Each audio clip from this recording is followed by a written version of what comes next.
Hi, welcome to the Sifu Mimi Chan Show. Thanks for joining the conversation.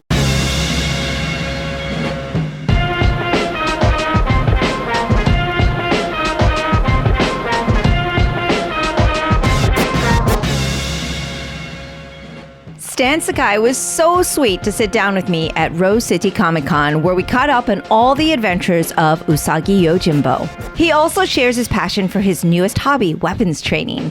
I enjoyed my time at RCCC, but kickstarting the weekend speaking to one of my favorite creators in the industry was ever so special. Stan Sakai is a recipient of numerous awards, including National Cartoonist Society Comic Book Division Award, multiple Eisner Awards, the Eisner Hall of Fame, an Inkpot, an American Library Association Award, a Culture Ambassador Award from the Japanese American National Museum, and Harvey Awards. He is, however, the most humble person, and I am grateful to know him. Our interview is brief since we were busy at RCCC, but I enjoy every moment with him. My favor, as usual, is to please continue to share this podcast with others. It would mean so much if you would also rate it and leave me feedback. If you would like to help keep this podcast going and support the work I do, visit my website or patreon.com/SifuMimiChan.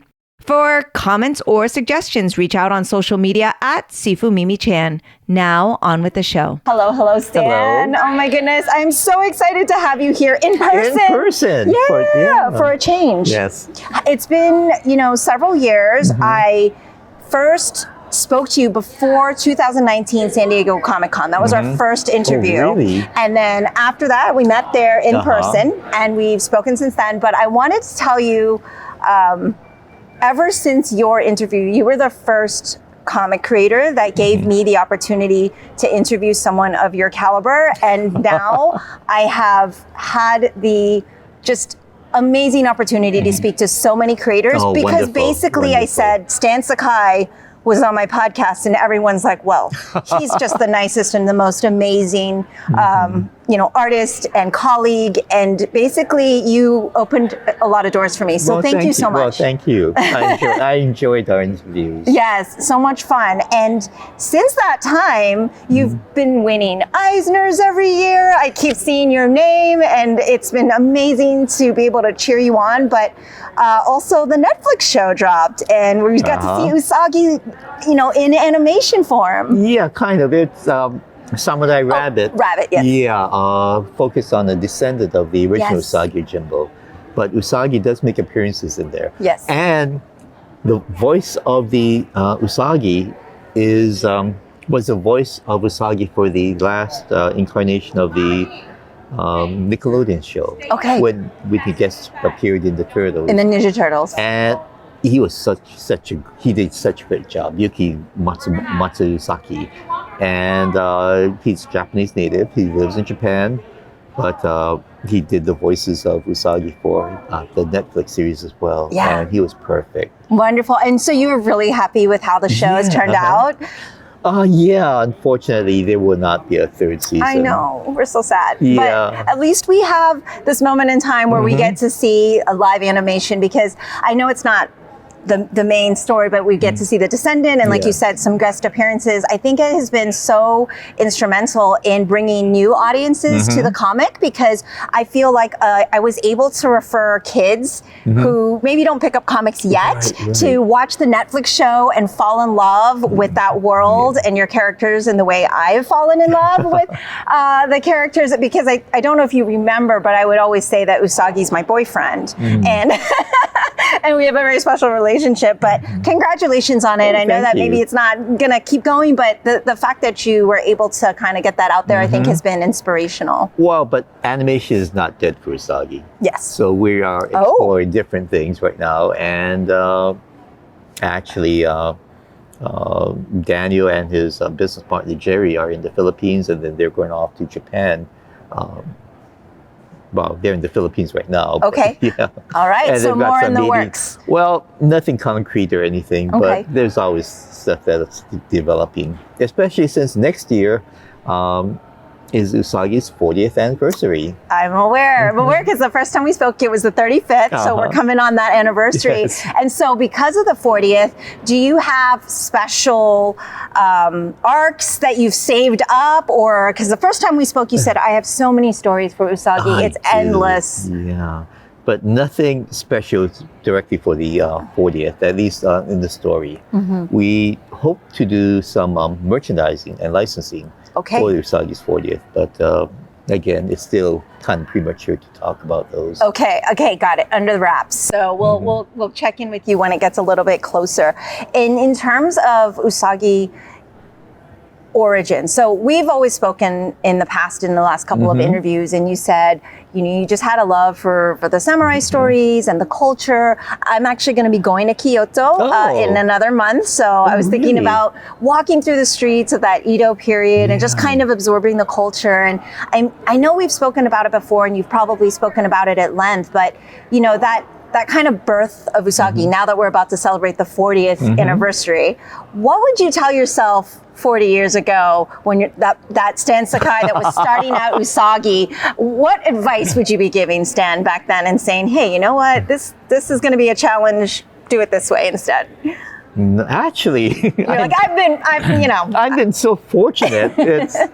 I don't think I change anything. I mean, there has been ups and downs, of course. Yes. But I don't think I'd really change anything.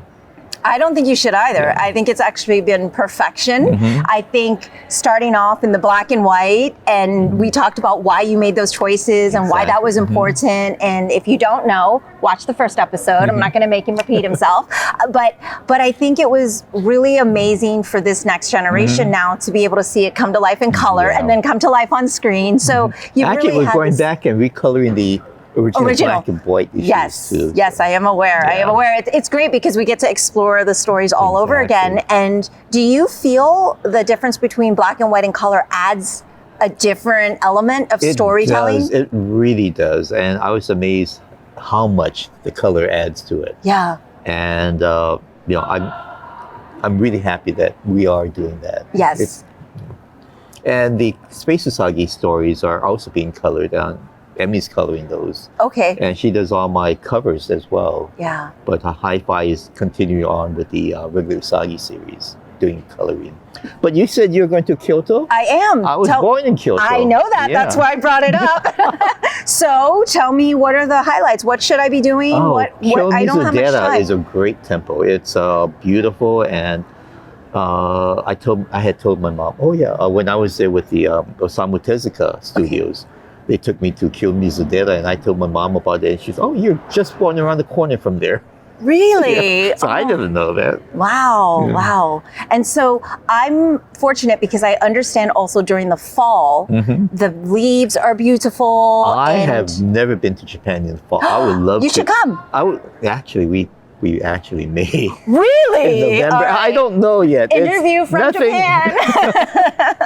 Nothing's firm or anything, but yes. I've been to Japan in the winter and in the spring during cherry blossom season. But I hear that is beautiful. I would love to do it in the fall. Yeah, because I only know from the internets, right? What it tells you that, the leaves are so beautiful with the temple backdrops, that it was something really special to kind of feel and witness in the same way that when I'm in Usagi Yojimbo world, I feel like I'm in that time period. I feel like I'm walking down the streets and I'm getting food in the little, restaurants. And so I'm really excited to wander the streets and kind of feel like I'm walking with Usagi. And in terms of the culture there, do you feel when you are there, you get new inspiration, even though you've been doing this so long? Of course.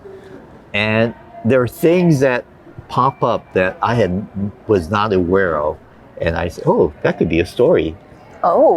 It's, for instance, when we were there in Kyoto the last time, we were introduced to a traditional mirror maker, and he's the last of his generation, and he's I think he's called a cultural asset. Okay. And like I said, he's the last of the mirror makers, and after him, the tradition dies.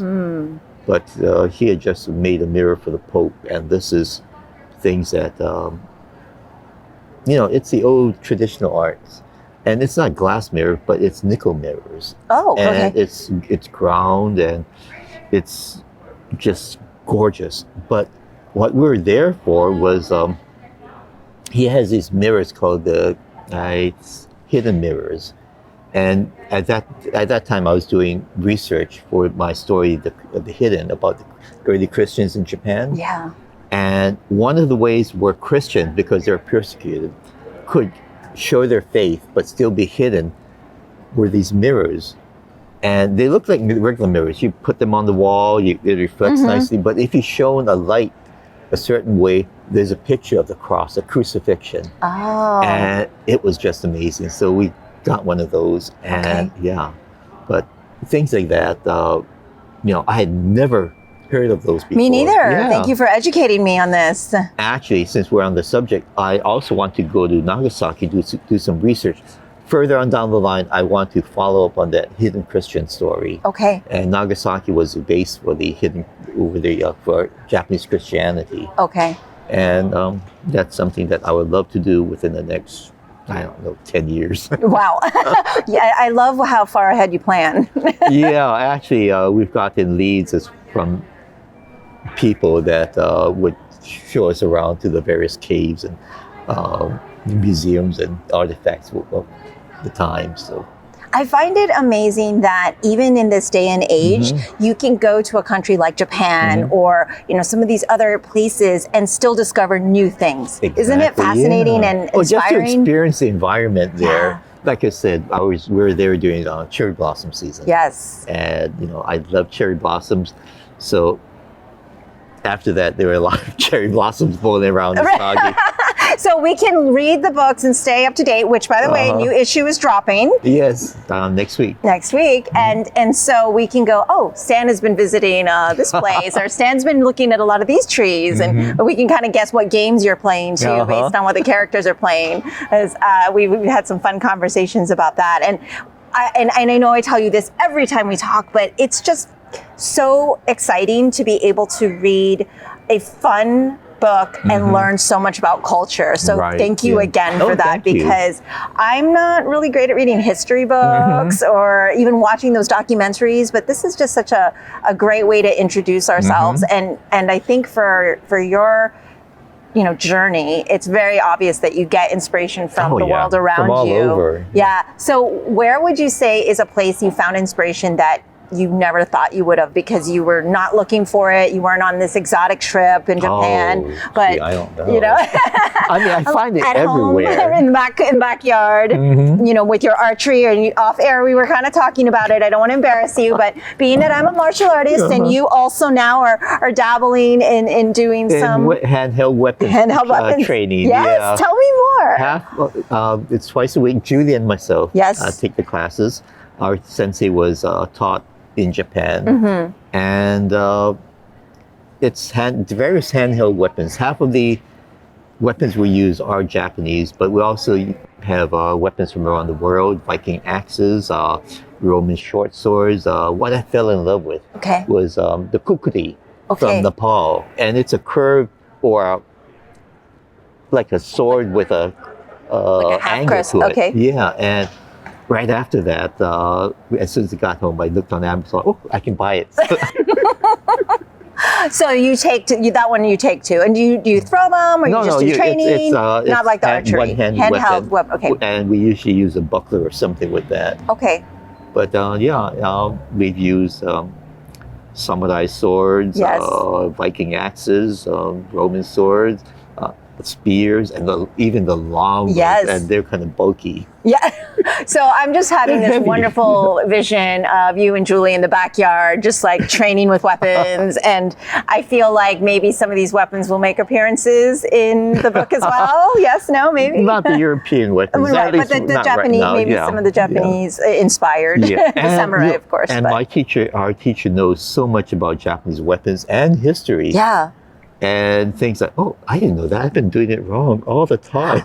Isn't that the thing? Yeah. You're not going to go back and change them, No, right? no. Like the Go Yeah, game. yeah. Remember we talked about that? I changed. That You changed. Tell me a little bit about the Comics for Ukraine project. I would love to kind of hear a little bit more about it. I'll be honest, I hadn't gotten a chance to catch up with that, but I was really inspired by Every that. so often, Scott Dumbier, who is my editor at IDW, would call up and say, you can turn me down, however, as soon as he says those words, when have I ever turned you down, Scott? Then he says, then he approached me with this idea he had to help the refugees of Ukraine. Yeah. Now, this is not political. It's not taking sides or anything. This is just to help those people who are displaced and in need. And he explained his idea to me, and I said, I'm in. And he approached other people, and no one turned him down. And it's a hardcover book, and all the money would go towards helping the refugees. And it goes through Operation USA, I believe. Operation, yes. Yes, and we'll link that here too, because it's still available. Yes, so you can still raise funds and everything. And what a great cause. I did a new Usagi story, an 8-page Usagi story. And Art Adams is involved with it, Serge Aragonés. There's so many. Like I said, no one turned him down. Yeah. And it's a wonderful book. At Comic-Con, San Diego Comic-Con, we had some preview copies, and we sold out quickly. And so he gave us a bit more. Yeah. And these are pre-sales, but I think they haven't, they're not on sale yet. Okay. However, they should be soon. Okay. So then I don't feel so bad, because I'm like, I haven't read that yet. I haven't seen this yet. What's happening? I felt behind. Wrapping up, because I know you've got to go get ready to sign autographs and do amazing Before we drawings. wrap up, we haven't discussed Julie about her Chibi Usagi. Yes. My wife Julie does this Chibi Usagi version. Yes. And these are more kids-oriented, and she's delightful. We need to have Julie on. We should. Yeah. There'll be a new edition of Chibi Usagi and the Attack of the Heebie-Chibis next year. Okay. And with additional material. And we're looking forward to that. And we're kind of working on a new Chibi Usagi story. Okay. It's just that we're so busy that it's just that we live together, but we just don't have the time to just sit down and write out the story. Right. Well, you got to practice all your weapons, so you know. Well, also we have a unique way of working where we would work on the story together. Okay. And I would rough it out. I would do the breakdowns. I would rough it out, and she'd erase everything and find her way. Even the lettering, we'd do the dialogue together, and I'd write it down. Oh, this is where it goes. This is, and then she'd erase it. I love this process. And then she'd just write it. So it's a lot back and forth. But Exactly. It works though. It's so cute. They're they're really cute. Yeah, make really great plushies and really great. It just if you want really great plushies in your life, the Chibi series. The Chibi Usagi. Yes. We just came out with a new one. We have the Chibi Usagi plush. Oh, we just came out with a Chibi Spot plush. Okay, I may have to just go to the table and buy everything again, like I did in San Diego. But most of it will be available before Christmas. Okay, on the website? On the website, stansakai.com. Of course. Yeah, I always link that here for everyone. And, speaking of lettering, before we wrap, you are always winning Eisner Awards, but specifically, I've also noticed that I tease my husband. I go, I'm going to look at, let me guess, Stan Sakai again, because you're like the Meryl Streep of the Oscars.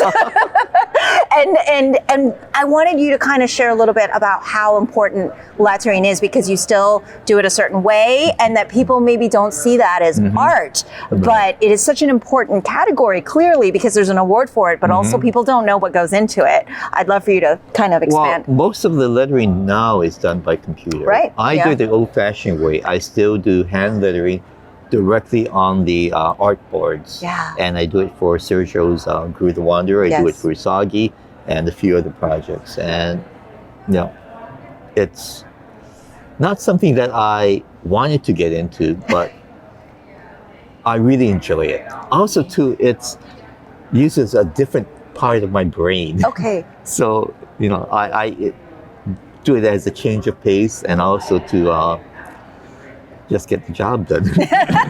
when we talked earlier, you are the one, you do all of it. You've done everything except for the coloring now. But back in the day, it was like, I do all of it. And I think that's just so remarkable. But particularly lettering has been like kind of your thing. I think there's nobody that can kind of compare at this point. You keep winning and they're like, well, let's just keep giving it to Scott. I don't think it's an accident at this point. There's no accidents when you win several years in a row. But I just found that kind of fascinating because like you said, it's so easy to pick a font, do everything on the computer now, but you still have that process. Is one more challenging for you than the other? Because you told me I can do Usagi upside down with my eyes closed, with my right hand, with my left hand. So do you find anything, because you said it's a different side of the brain, but is one more challenging, or it's just like you said, a different exercise? Lettering is much more technical. Okay. And I think that's it, because with Usagi, what I'm drawing, it's very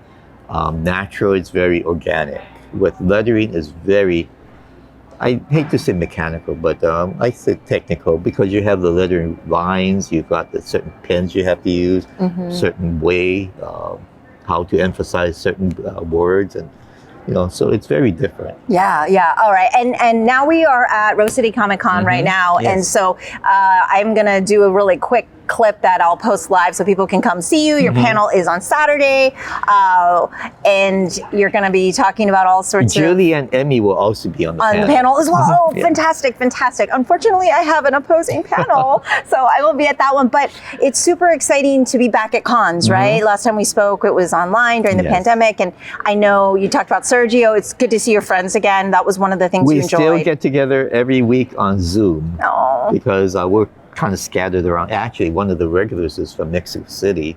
And I mean, we have people on the East Coast, the West Coast, all over the place. And we just get together online. We have a standing appointment. We've been meeting, not for Zoom, but also for lunches for must be about 30 years at least. I remember that. Scott Shaw, Serge Aragonés, Floyd Norman, a whole bunch of us. Please tell Scott and Sergio I said hello. If they remember me, I mean, they were so sweet to entertain me at their tables and stuff too during San Diego. So I know you love meeting the fans. Is that why you continue to do the cons? Exactly, yeah. Yeah, because it's tiring, these cons. Freelancers work isolated. Yeah. And it's nice just to get out, meet the fans, and just talk. I mean, yes. And not only the fans, but other contemporaries, other artists as well. Yeah. Well, you are such a legend, and it is always an honor to be in your presence and to be able to be inspired by your work. Thank you so much. And those of you who have no idea, then you're missing out on the wonderful world of Usagi Yojimbo. Please look up stansakai.com. I will link everything for you. I appreciate your time so much. I know you're going to be very busy this weekend, so it's always a pleasure. Thank you, Stan. Thank you, Mimi. All right. That's a wrap. Bye. That's all for today's episode. Thanks for listening to The Sifu Mimi Chan Show. Please subscribe and rate my podcast on your platform of choice and leave a review. You can become a patron of the show at patreon.com/SifuMimiChan to help keep this podcast going. Follow me and interact on social media at Sifu Mimi Chan on Instagram, Twitter, or Facebook.